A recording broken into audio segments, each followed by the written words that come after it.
На первом этапе будут прививаться медики, на втором этапе будут привиты группы риска и социально уязвимые прослойки населения в рамках программы COVAX. На третьем этапе будут продолжены прививки за счет государства и донорских организаций. Сумма требуемых средств на проведение первого и третьего этапа профилактических прививок составляет 226 миллионов сомов.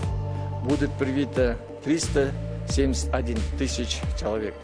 Казахстан должен выбрать вакцину, подходящую по эффективности, по соответствии холодовым требованиям.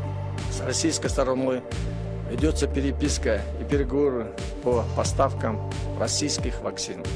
Возможность переноса производства вакцин на территорию Кыргызской республики. Отметим, что прививка будет на добровольной основе. Қытай вакциналары жана башка. Аларды эмне карабаш?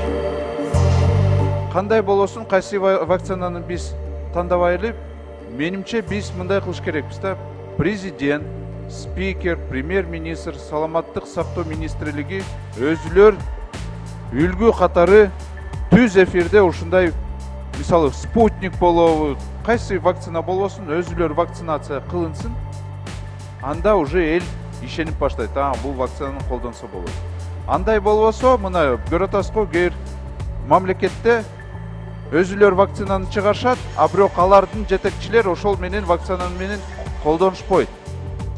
Биз милдеттүү түрүндө врачтарды мындай жөн эле аларды мажбур кылсак, вакцинаны мындай кыласыңар деп бул туура эмес болот.